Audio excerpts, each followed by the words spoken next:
前回の動画で人生の中で起こるすべての出来事に OK を出すと想像を超える成功が現れるというテーマをお伝えしました。では、すべてに OK を出す、つまり人生を明け渡すとは一体どういうことなのでしょう。今回はその明け渡しという姿勢を人生のあらゆる場面で徹底して実践し、結果として想像をはるかに超える成功を手にしたマイケル・アラン・シンガーさんのエピソードをもとにご紹介します。まず誤解してはいけないのは、人生を明け渡すというのは、自分の思いを押し殺して我慢することでも、自分を犠牲にして従うことでも、諦めることでもないということです。マイケルさんのエピソードはとても象徴的です。ある日彼はこう思いました。静かに瞑想できる小さな小屋が欲しい。そして友人にその相談をしました。後日その友人が持ってきたのは大きくて立派な家の設計図だったのです。マイケルさんは最初戸惑いました。私が欲しかったのはただの小屋なのに、お金も人手もないのに、こんな家が建てられるはずがないと。けれど彼は現実を自分の思い通りにコントロールする代わりに、その状況がどうなるのか、完全に自分自身を明け渡しました。すると驚くようなことが起こりました。友人や知人たちの協力によって想像をはるかに超える素晴らしい家が驚くほど低コストで完成してしまったのです。この体験をきっかけにマイケルさんは現実に身を委ねるという生き方をさらに深めていきました。そして気がつけば彼は大企業の CEO となり世界的な成功を収めていたのです。本人は成功したい、収入を増やしたい、事業を起こしたいとは全然考えていない。ただ目の前に現れた出来事を拒まず、コントロールしようとせず、流れに身を委ねていただけ。その姿勢の先に想像をはるかに超える展開が自然と広がっていたのです。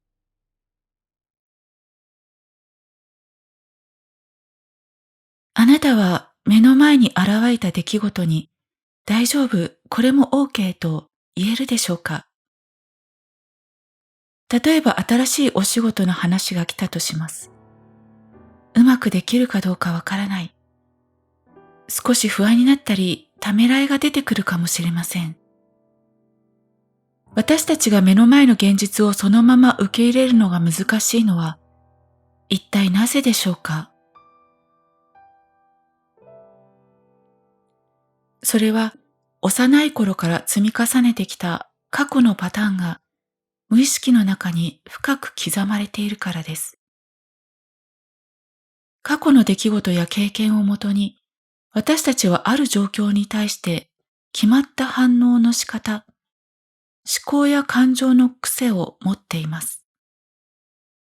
本来、出来事そのものには良い悪いはありません。ただいろんな出来事が空を流れる雲のように通り過ぎていくだけです。けれど私たちは無意識に、これは良いこと、これは嫌なことというラベルを貼っています。こうあってほしいという執着と、これは避けたいという抵抗。それが心の中にたくさんあります。ある出来事が起きて良い気分を感じたとき、私たちはまたこの気分を味わいたいと願います。逆に苦しみや悲しみを感じた出来事があると、二度とあんな思いはしたくないと避けようとします。例えば新しいお仕事の話が来たとき、もし以前に挑戦してうまくいかず苦しい思いをした経験があると、その新しい仕事という出来事を見た瞬間、思考と感情は反射的に苦しいと感じ、一歩引いてしまう。恋愛も同じです。もし過去に失恋で傷ついた経験があると、新しい恋愛にも悲しみや自己否定の感情パターンが重なり、もう恋なんてしたくないと思ってしまう。買い物が楽しかった経験がある人は、買い物イコールウキウキという反応を持ち、つい買い物をしたくなる。このように私たちは自覚のないまま、無数の出来事と思考と感情のセットを抱えています。思考は常に心地よい感情を求め、不快な感情を避けようとします。そのため思考は外側で起こる出来事をコントロールしようとします。こうした方がいい。こうしなければいけない。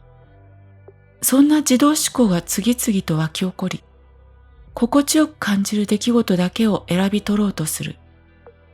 けれど、現実は思い通りにはいきません。物事をコントロールしようとするその自動システムが、いつの間にか無意識のうちに作動していて、膨大なエネルギーを使い、私たちを疲れさせているのです。すべての出来事に OK すること、ただ起こるままに委ねること、それが難しいと感じるのは、この無意識の反応パターンが深く根付いているからなんです。そしてそのパターンが強いほど、新しい行動やチャレンジに踏み出せず、人生を制限する枠となってしまうのです。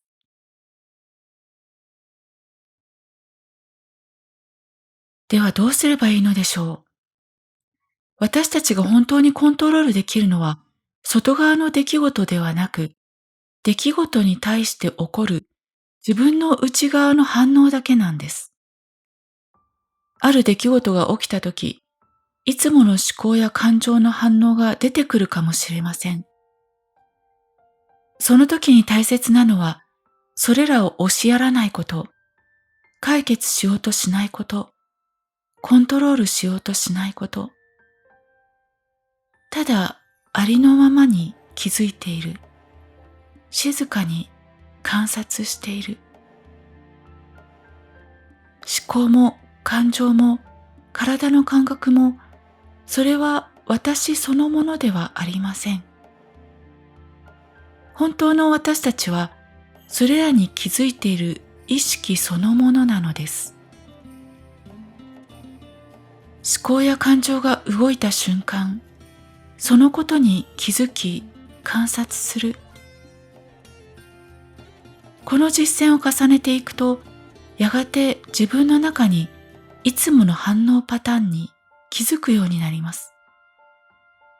この出来事の時、私はいつもこう感じる。そんな自分あるあるが見えてくるのです。ではそれに気づくとどうなるのでしょう。一つ目、怖さが減ります。これまで恐れていた出来事に対しても、必要以上に怯えることがなくなります。完全に恐れがなくなるわけではありませんが、見えていると、それはただの反応として軽くなっていきます。二つ目、優しくなれます。思考や感情と一体化せず、観察していられると、拒絶ではなく、寄り添うことができるようになります。そう感じていたんだね、と、内なる自分に優しく声をかけられるようになるのです。そして三つ目、解消が起きます。感情や思考を否定せず、ただ認めていると、そのエネルギーは自然に流れ、消えていきます。こうして特定の出来事に対する特定の思考と感情のパターンは少しずつ緩んでいきます。やがて思考や感情に振り回されず、意識が体へ戻っていく。そこに言葉では表せない大きな意識の流れのようなものを感じるようになります。すると不思議なことが起こります。例えば病気、失業、失恋。かつてなら絶対に避けたいと感じていた出来事でさえ、あまり動揺しなくなるのです。これは私を育て、愛を広げるための出来事なんだ。そんな風に感じられるようになります。目の前に現れる出来事たちは、もはや解決すべき問題ではなく、ただ現れては消えていく、流れるエネルギーの一部のように見えてきます。色眼鏡が外れ、世界がただありのままに映る瞬間です。その時、恐れも抵抗もなくなります。どんな出来事にも静かに明け渡すことができるようになります。努力したわけではない。苦しみも我慢もない。いつの間にかあなたの目の前には想像を超えた展開が広がっているのです。